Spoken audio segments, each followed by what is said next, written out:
Have you ever imagined building a city from the ground up? Designing every street, every building, every park. Now, what if the person behind that vision was Peter Griffin? Yes, that Peter Griffin! Today, we re-dive into the gloriously chaotic thought experiment of what a metropolis designed by the patriarch of the Griffin family would look like. A bustling city for 500,000 people, all living under the influence of his unique genius. Welcome to Pretoria 2.0, the megalopolis. First, let's talk urban planning. The city wouldn't be a grid.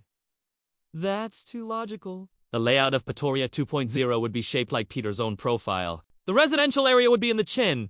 The downtown business district would form the nose, and the industrial zone, well, that would be located in the back of the head, out of sight and out of mind. The main highway system would be a series of looping, confusing roads called the Giggity Expressway, designed to be fun to drive on, not efficient. Expect roundabouts that are just giant figurates and off-ramps that lead directly into the living rooms of unsuspecting residents. It's not a bug, it's a feature. Now, what about the architecture? Every building would have to pass the Peter test. Skyscrapers would be required to have giant, inflatable Patuca Patriot ale cans on their roofs. Residential homes would look suspiciously like the Griffin House at 31 Spooner Street, creating a surreal suburban landscape of endless identical homes. The centerpiece of the city, the town hall, would be a perfect, massive replica of the drunken clam, complete with a perpetually sticky floor and a giant neon sign. City council meetings would be held at the main bar, with resolutions passed based on who buys the next round. It's democracy with a foamy head. Public services in Pretoria 2.0 would be interesting. The police force would consist entirely of officers who look and act like Joe Swanson, rolling around in heavily armed wheelchairs. The fire department wouldn't use water. They'd use giant hoses spraying Pawtucket Patriot Ale. Because, as Peter would argue, it puts out the fire in your throat. So why not a real fire? The public transportation system would be a fleet of repurposed Peter copters, all blasting Surf and Bird on a continuous loop. It's not just a commute. It's a mandatory auditory experience. Education would be a top priority, sort of. The curriculum at Quagmire Elementary and Cleveland Brown High would focus on life's essential skills, according to Peter. This includes advanced TV watching, the physics of a perfectly timed cutaway gag, and a mandatory course in fart acoustics. The history books would be completely rewritten, with Peter inserting himself into every major historical event. The signing of the Declaration of Independence! Peter was there, demanding a snack.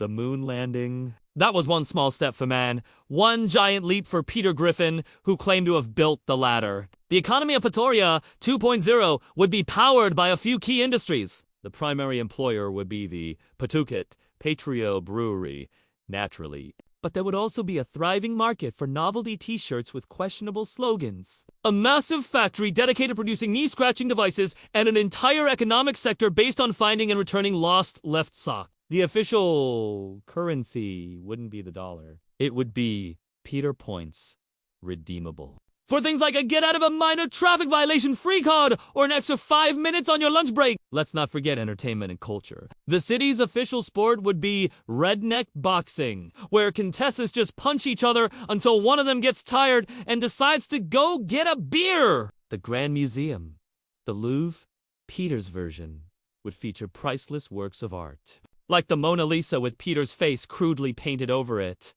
and a sculpture made entirely of empty beer cans titled A Monument to a Good Weekend. The city's official anthem would, of course, be a 20-minute-long a cappella version of The Bird is the Word, performed by Peter himself at every public gathering. Attendance would be mandatory. And what about the citizens? The 500,000 residents of Pretoria 2.0 would have to adapt to this new way of life. Every morning, the citywide alarm would be Peter shouting, "Wake up, you lazy bums," through a network of giant speakers. The official news channel, Channel 5 News with Tom Tucker and Diane Simmons, would only report on stories that Peter finds personally interesting. such as a local man finding a potato chip that looks like a celebrity or breaking news about a sale on tube socks. Any citizen who complains would be sentenced to an afternoon of listening to Meg talk about her feelings.